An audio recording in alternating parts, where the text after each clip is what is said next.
O adorable Lord of mercy and love, salutations and prostrations unto Thee.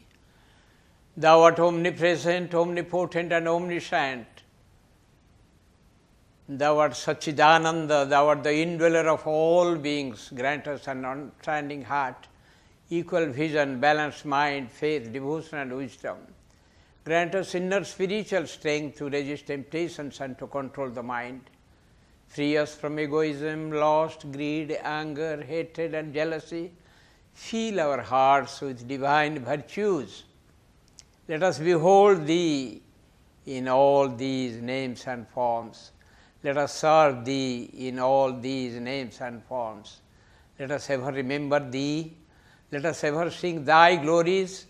Let Thy name be ever on our lips. Let us abide in Thee forever and ever.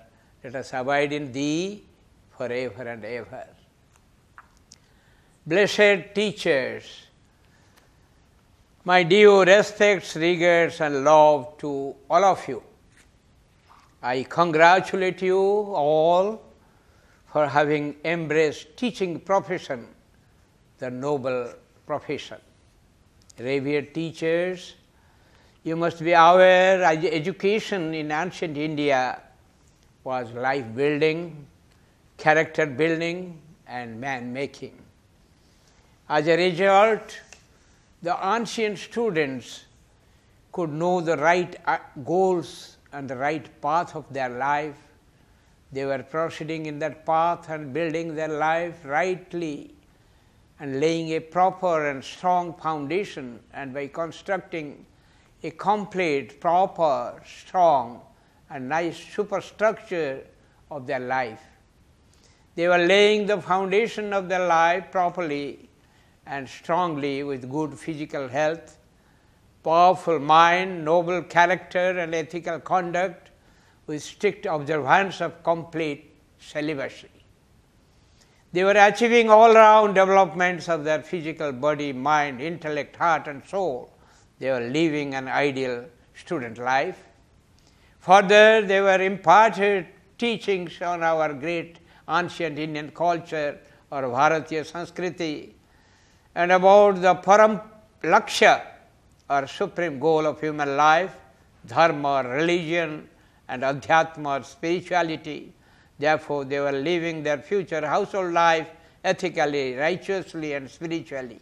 They were making their best endeavors to achieve moksha or liberation of the soul from the cycle of birth and death called self-realization or God-realization, the higher purpose of human life apart from achieving the ordinary purpose. Thus, the ancient students were able to construct the superstructure of their life completely, properly, strongly and nicely. Thus, the ancient students were able to build their precious human life rightly and live the same ideally, successfully, completely, purposefully, prosperously, happily and peacefully. But in the modern times, our schools, colleges and universities teach our students only secular education as per the prescribed study curriculum. There is no provision for imparting of life building, character building and man-making education, which is the real education. Consequently, our students are deprived of the same. They are not imparted teachings on the right goals and the right path of human life. They are not taught about the right manner of building their life and the right manner of living the same. They have become victims of such situation and many of them proceed in the wrong path of life, consequently with poor physical health, weak mind, not so noble character and not so ethical conduct, non-observance of strict celibacy. They are not able to lay proper and strong foundation of their life. They are unable to achieve all-round development of their physical body, mind, intellect, heart and soul. They are unable to bring out the best in them. They are unable to stand on their own legs and earn their livelihood independently. They are also unable to face the difficulties and challenges of life. Overall, they are not able to live an ideal student life. Further, they are devoid of knowledge about our great ancient Indian culture or Bharatiya Sanskriti and about the Parama Lakshya or supreme goal of human life, dharma or religion and adhyatma or spirituality. Consequently, they do not adhere to ethical values and righteousness in the day-to-day activities in all spheres of their life.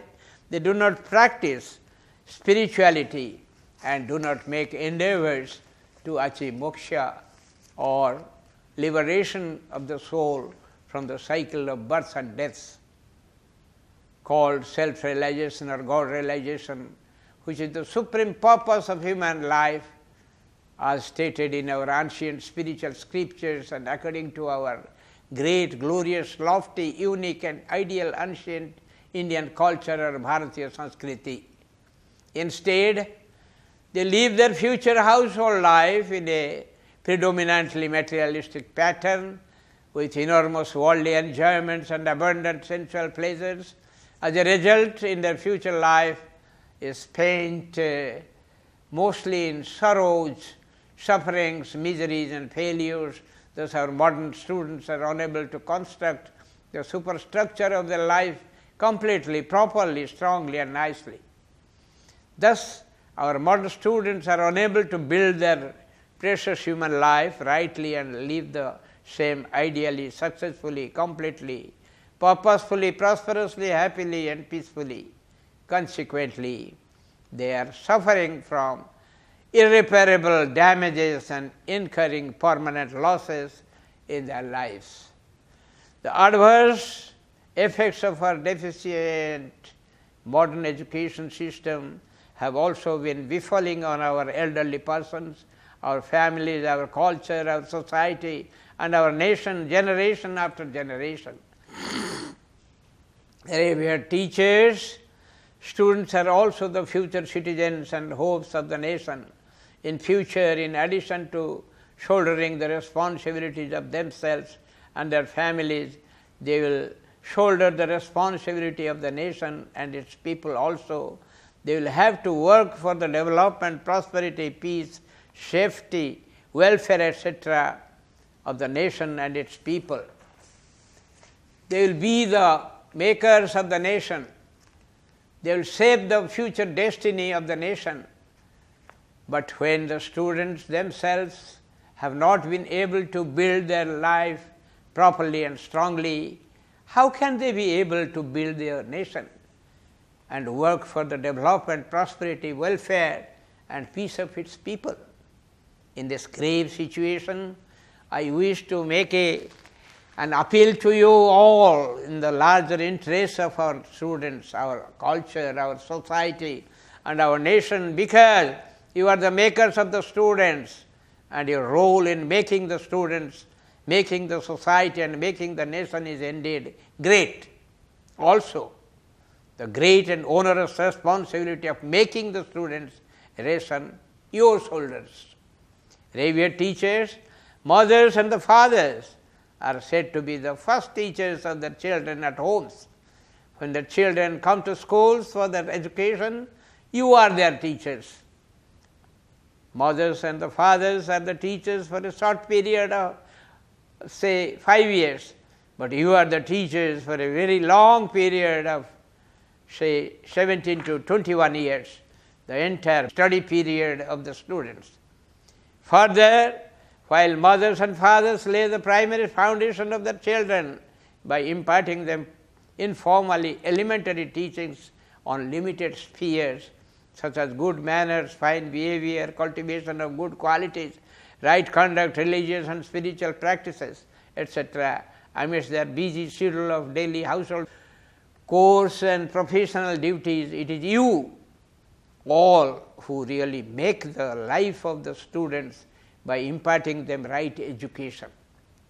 Because teaching is your principal and full-time duty, and also you have the direct opportunity to impart them teachings. Therefore, your role and responsibility as teachers and as the makers of the students are of paramount and supreme importance.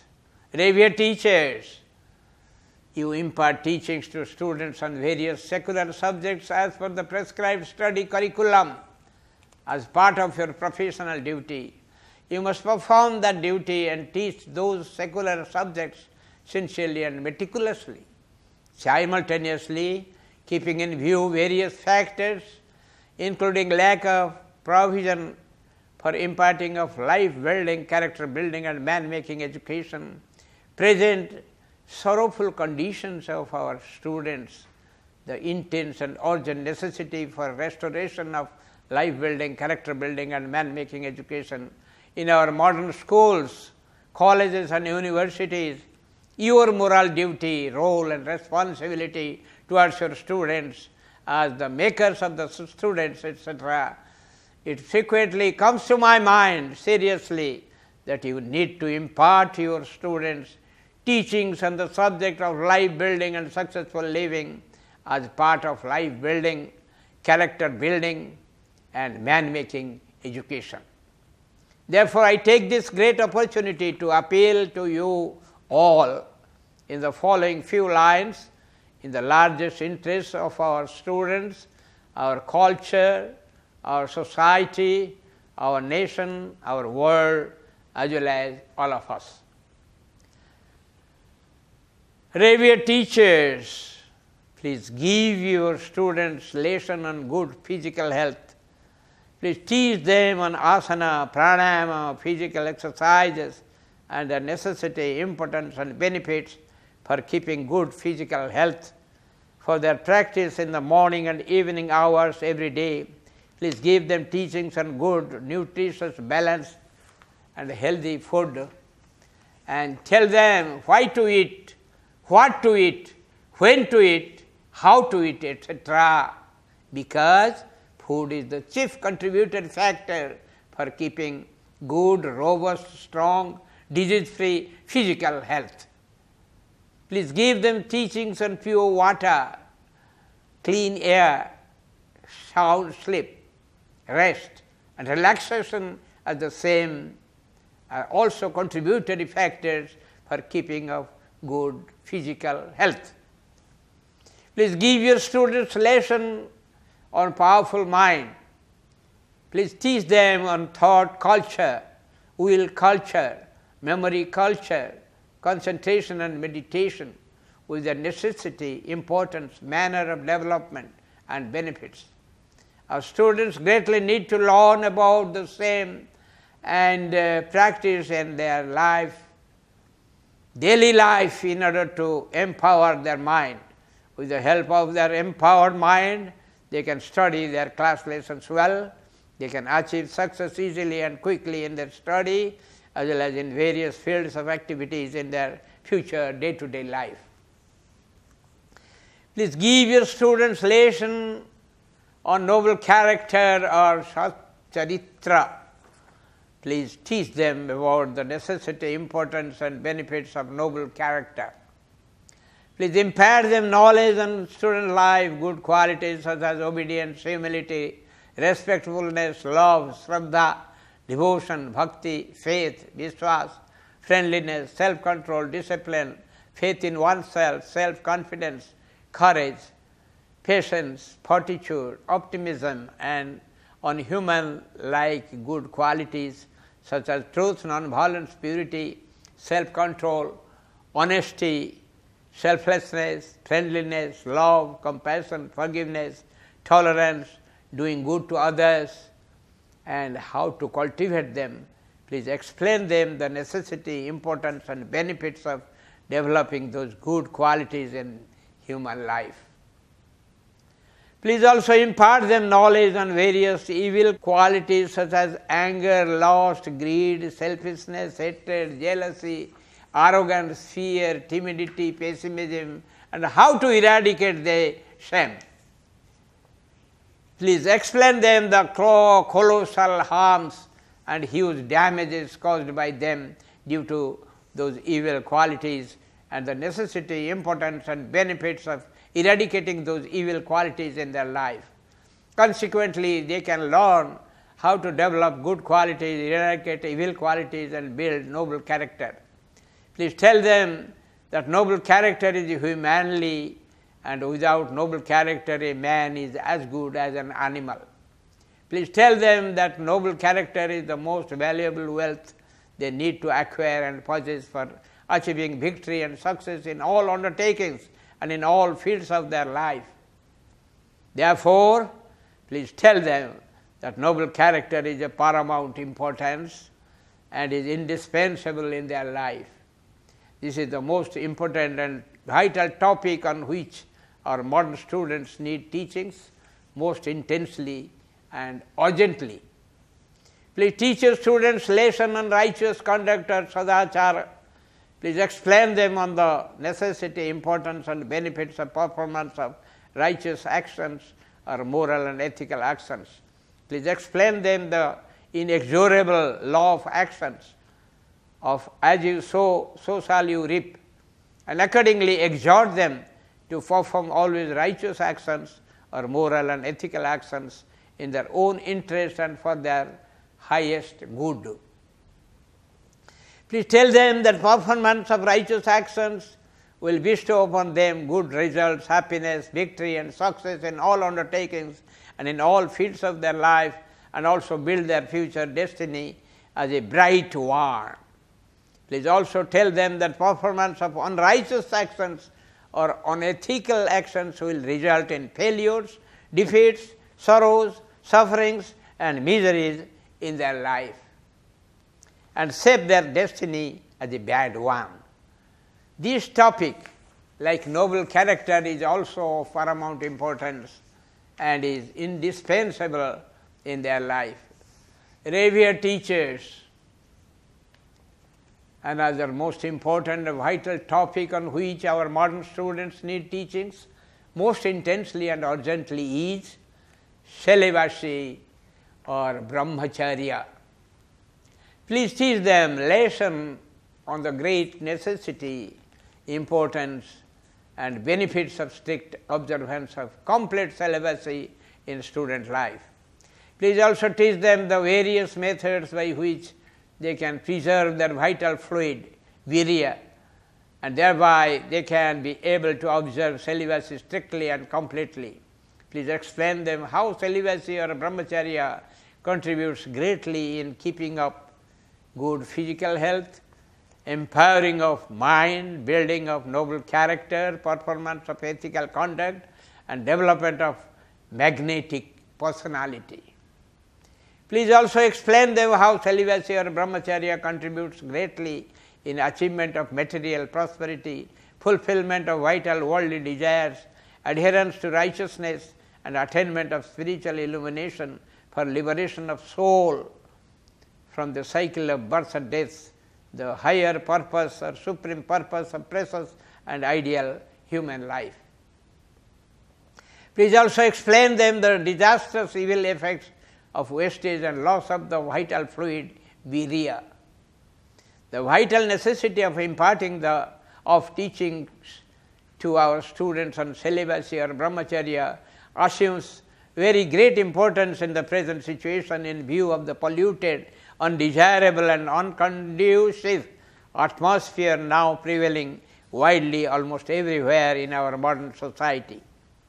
Revered teachers, please impart them teachings on the origin of the name of our country as Bharata, India, and the greatness of our country. Please teach them about Bharatiya Sanskriti or Indian culture and its important principles and practices. Please tell them the special features of Bharatiya Sanskriti or Indian culture and its greatness. While imparting such teachings, please quote profusely from our ancient spiritual and other scriptures which are very rich in knowledge about our Bharatiya Sanskriti and its greatness and glory.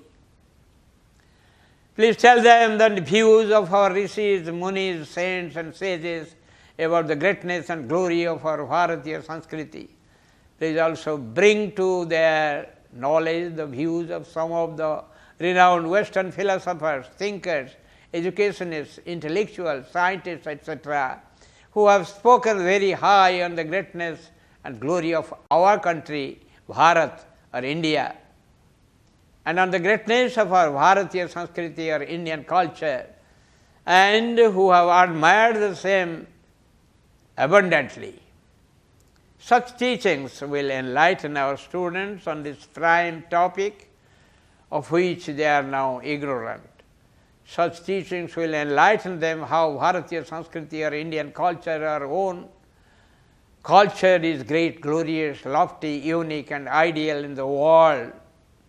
Such teachings will help them to get back their lost self-esteem and feel proud to be an Indian or a Bharatiya.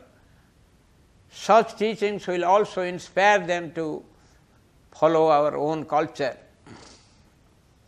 the great Bharatiya Sanskriti or Indian culture, and build their life and live the same in the pattern as has been prescribed in our own Bharatiya Sanskriti or Indian culture. Thereby they can live their precious human life ideally and successfully. This topic is of vital importance. Revered teachers, as you are aware, dharma or righteousness or ethical value, artha or material prosperity and or economic value, kama or vital worldly desires or vital value, and moksha or liberation of soul or spiritual value are the four grand goals of ideal human life as stated in our ancient spiritual scriptures and according to our great, glorious, lofty, unique and ideal Bharatiya Sanskriti or Indian culture, which human beings need to achieve for living an ideal, successful, complete, purposeful, prosperous, happy and peaceful human life upon this earth plane. Please therefore impart them teachings on these four grand goals of ideal human life, covering the meaning, necessity, importance, manner of achievement and benefits of the same. Before that, first please teach the students about the real identity of human beings and the true goal of human life. This will create necessary inquisitiveness and interest in their mind to learn those four grand goals of ideal human life. Then please teach your students lessons on dharma or religion, the first grand goal of ideal human life. Teaching on this topic will comprise the correct meaning of dharma or religion, its true concept, brief outlines of dharma or religion, fundamental principles or tenets and principal teachings of various religions, the essentials and non-essentials of all religions and also unity of religions. Please ensure that teachings on dharma or religion are non-sectarian, non-dogmatic and non-bigotry. Please explain them the basic necessity, great importance and immense benefits of adhering to dharma or religion in human life. Please exhort them that they must adhere to dharma or righteousness or ethical value in all their day-to-day activities of life in their own interest and for their greatest good. Dharma is the first fundamental, foundational, vital and indispensable grand goal of ideal human life. Dharma is the life breath of human life according to our great, glorious, lofty, unique and ideal Bharatiya Sanskriti or Indian culture. Therefore, teaching on this topic is of very great importance in students' life. Please give your students brief knowledge including the meaning, necessity, importance, benefits, etc.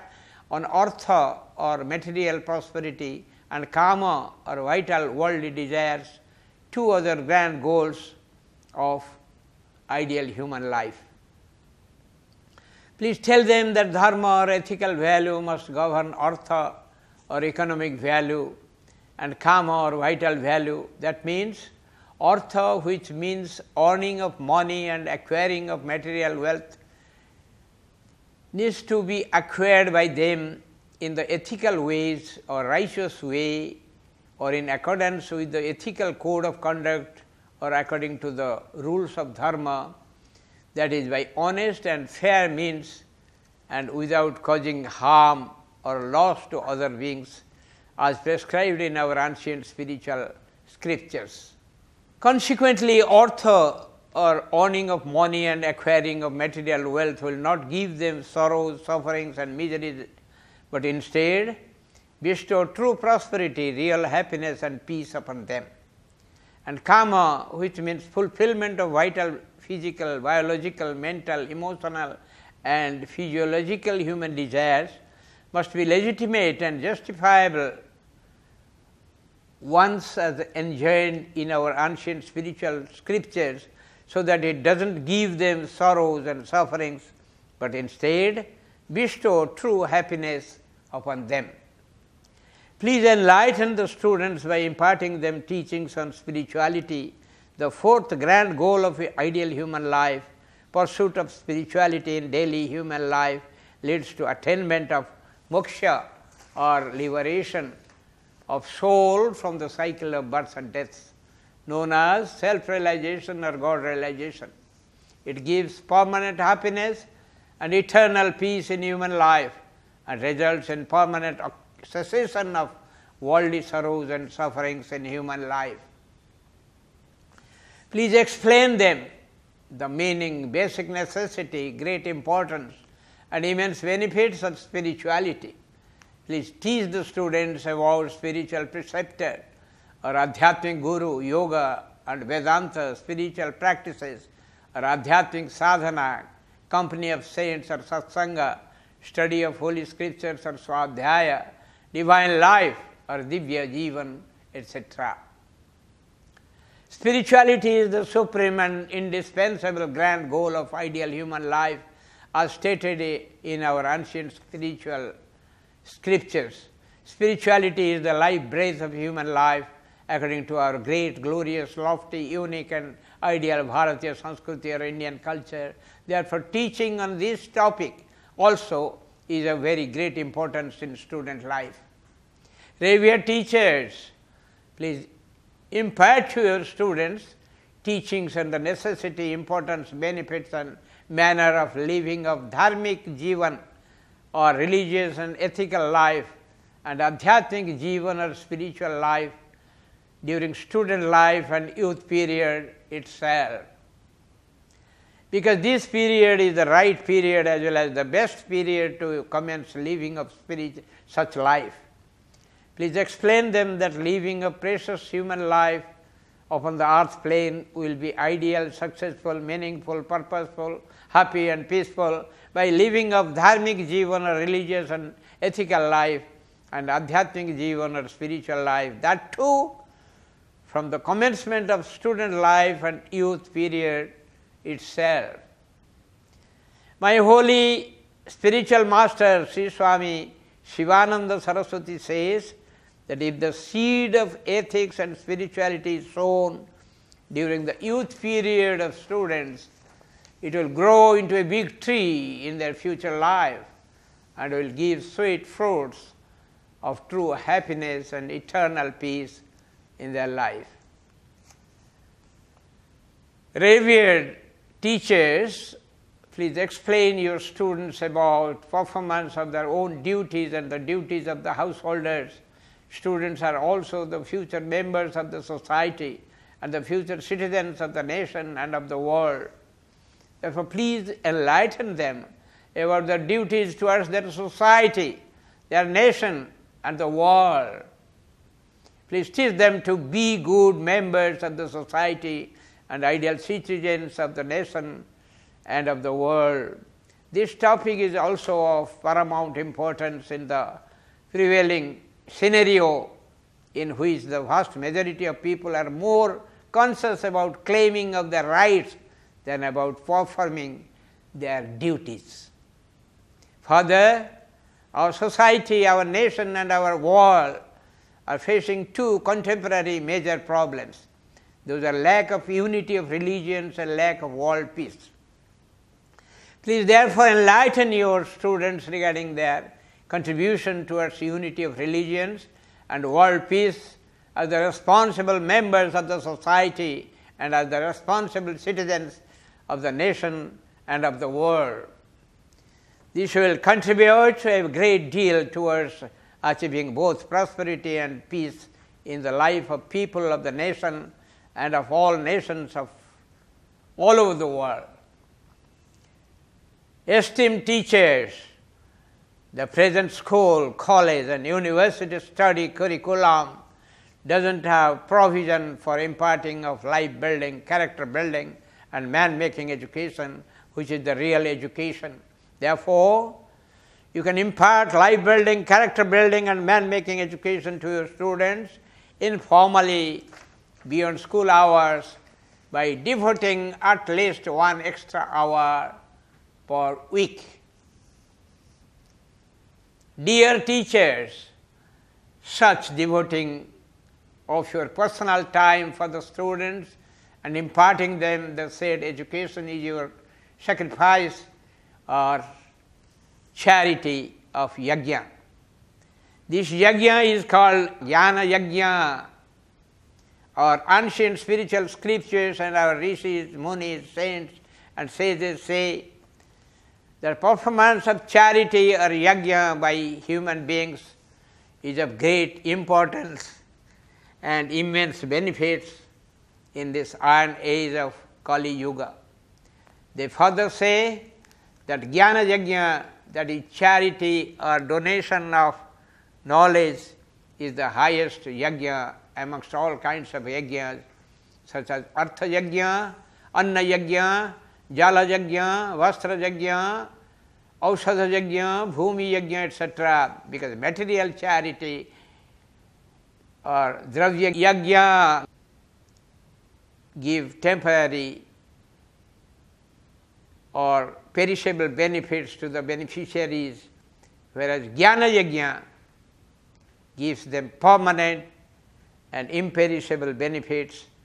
Therefore, by imparting the said education to your students, by devoting 1 extra hour per week, you will be performing the highest yajna. Further performance of other kinds of yajna requires expending of money and materials apart from devoting time for the same.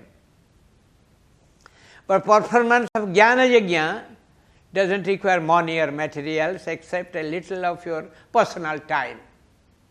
And if you so will, you can very well find a little time for this noble and great purpose. Then it will be very easy and also possible for you to devote 1 extra hour every week and teach your students the said education informally. Thereby you can easily perform the highest jnana yajna. Therefore, please perform this highest jnana yajna. This is in your own personal interest and for your great personal benefit. Revered teachers, according to the universal and immutable law of actions, that is, as you sow, so shall you reap. If someone performs righteous actions, it will bestow good results in this life. In view of this, if you will impart life building, character building and man-making education to your students, which is the righteous and charitable action, it will bestow good results in your life. Therefore, please impart such education to your students. Revered teachers, our ancient spiritual scriptures and our rishis, munis, saints and sages further say that when such jnana yajna is performed selflessly without expectation of any reward or return or fruit, without the sense of doership, and as the worship of the Almighty Supreme Lord, it becomes karma yoga. And karma yoga leads towards attainment of the supreme goal of human life, that is moksha, or liberation of the soul from the cycle of birth and death, called self-realization or God-realization, the attainment of which results in permanent happiness and eternal peace, with permanent cessation of worldly sorrows and sufferings in human life. Therefore, keeping this point in view, please perform this jnana yajna as part of your karma yoga in your life, personal interests, and for your immense personal benefit. Revered teachers, the future destiny of our students and of our nation rests in your noble hands. I therefore most earnestly and fervently appeal to you all to please rise to the occasion, realize your great moral duty, role and responsibility as teachers. Consider my appeal deeply and seriously and make it convenient to devote at least 1 extra hour per week and teach your students lessons on various topics of life building, character building and man making education willingly and heartily in the larger interest of our students, our culture, our society and our nation, as well as in your own personal interest. Therefore, you will personally benefit greatly, your students will benefit immensely, our society, our nation and the whole world will benefit immensely. This is the most burning need of the hour. This is the greatest need of our students. This is the greatest need of our nation. This is also the greatest need of our world. In this connection, let me quote here what my spiritual master, Sri Swami Sivachidananda Saraswati says to principals and headmasters. Owing to the influence of dark, antagonistic, materialistic forces, most of the students of the present day have become irreligious. There is no moral culture in them. They have no proper understanding of the principle of brahmacharya and right living. Hence, they suffer much when they come out to face the battles of life. A great onerous duty rests with the teachers and professors in training the students in the path of sadachara, right conduct, and moulding their character properly. They themselves should be endowed with ethical perfection, otherwise it will be like the blind leading the blind. Before taking to the profession of a teacher, you should feel the high responsibility of your position on the educational life. Mere intellectual achievement in the art of delivering dry lectures alone will not suffice. This alone will not adorn a professor or a teacher. The students are the future hope and glory of the world. They are bulwark of the state. If they are molded properly, you will be doing the greatest good. This itself is a great yoga for you. You will be doing immense good to them if you introduce some of the religious books for their compulsory study. It will bring moral and spiritual regeneration amongst the youth.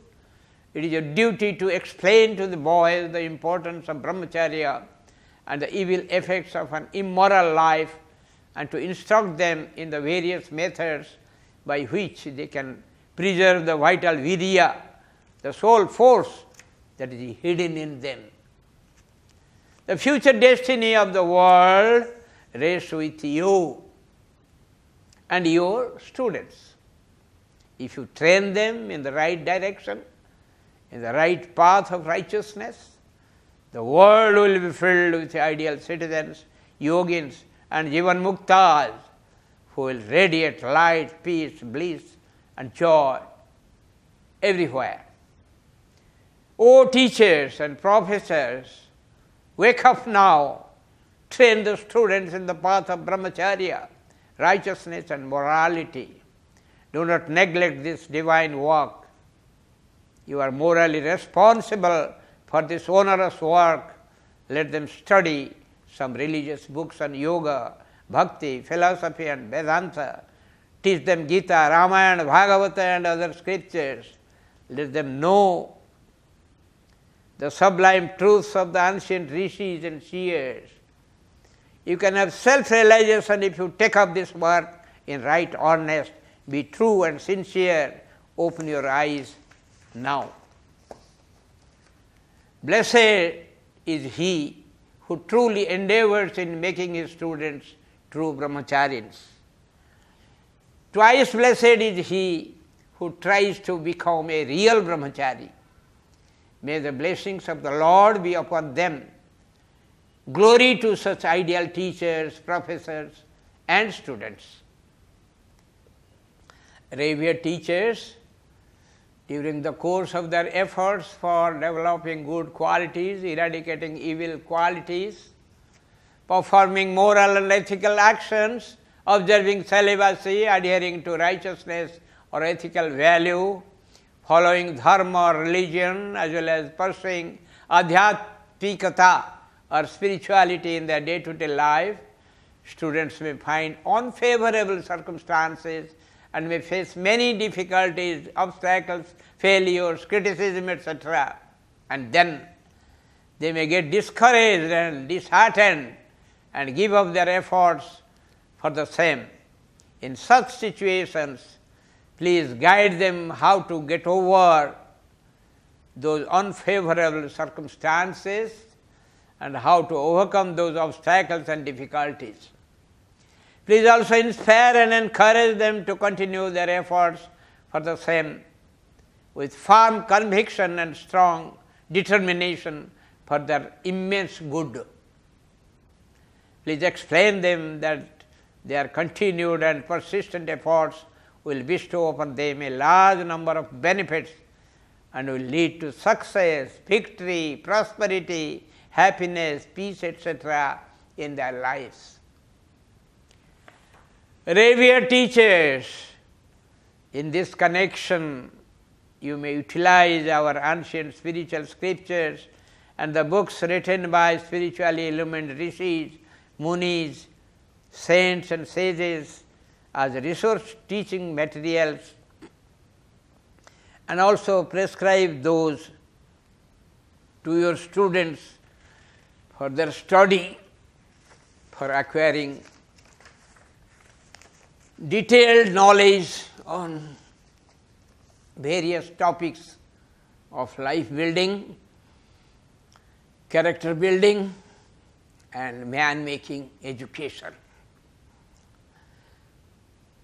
Before I close, I offer my humble, earnest, and fervent prayer to the Almighty Supreme Lord to bestow upon you all His choicest blessings for achieving grand success in your ever noble endeavor. God bless you all. Thank you.